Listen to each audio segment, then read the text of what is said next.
Welcome to Sunday School, Hebrews 11:24 and 25.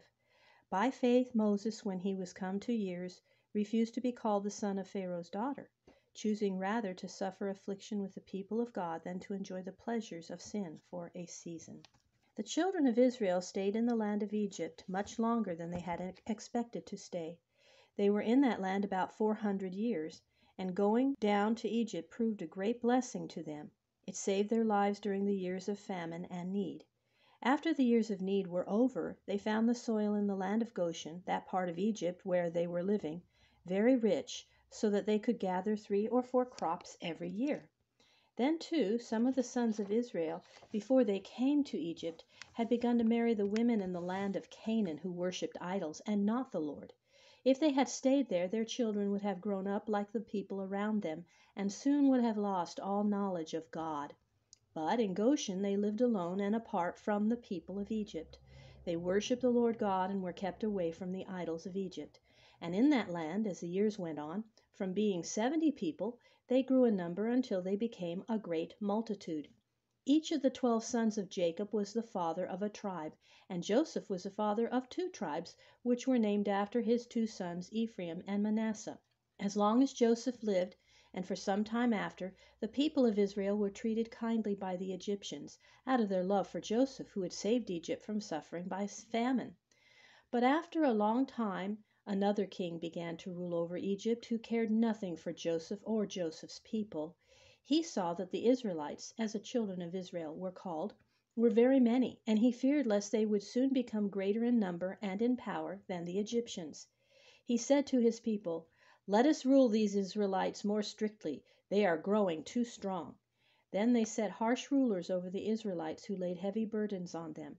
They made the Israelites work hard for the Egyptians and build cities for them, and give to the Egyptians a large part of the crops from their fields. They set them at work in making brick and in building storehouses. They were so afraid that the Israelites would grow in number that they gave orders to kill all the little boys that were born to the Israelites, though their little girls might be allowed to live. But in the face of all this hate and wrong and cruelty, the people of Israel were growing in numbers and becoming greater and greater. At this time, when the wrongs of the Israelites were the greatest, and when their little children were being killed, one little boy was born. He was such a lovely child that his mother kept him hid, so that the enemies did not find him. When she could no longer hide him, she found a plan to save his life, believing that God would help her and save her beautiful little boy. She made a little box like a boat, and covered it with something that would not let the water in.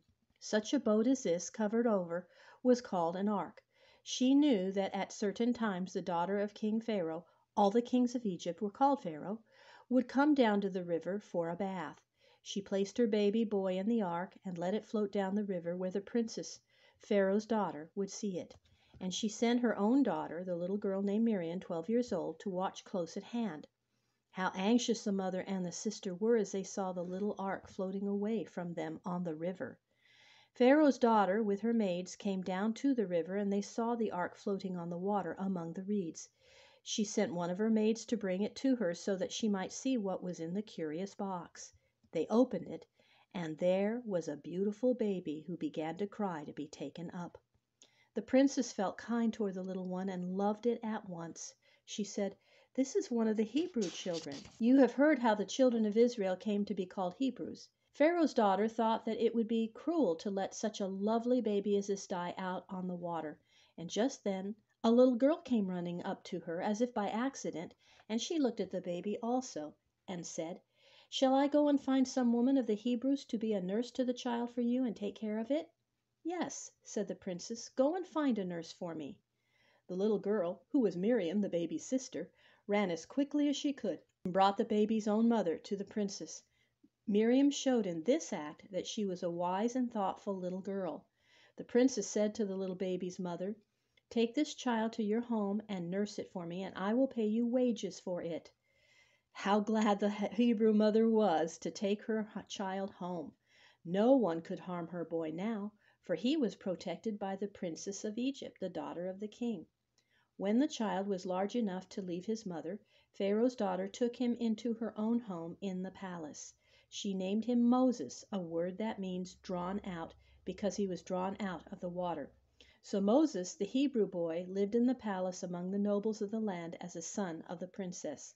There he learned much more than he could have learned among his own people, for there were very wise teachers among the Egyptians. Moses gained all the knowledge that the Egyptians had to give.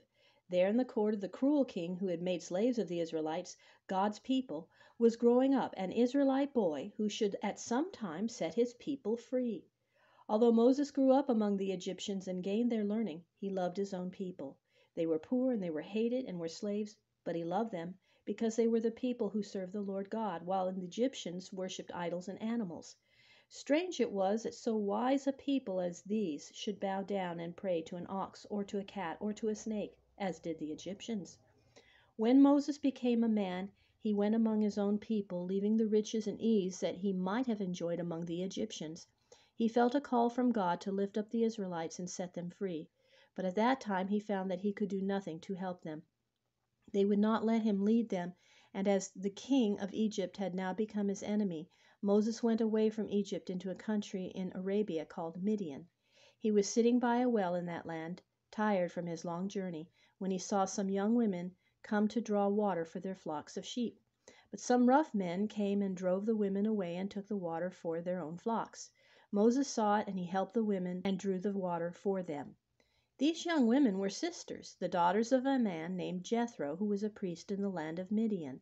He asked Moses to live with him and to help him in the care of his flocks. Moses stayed with Jethro and married one of his daughters. So, from being a prince in the king's palace in Egypt, Moses became a shepherd in the wilderness of Midian.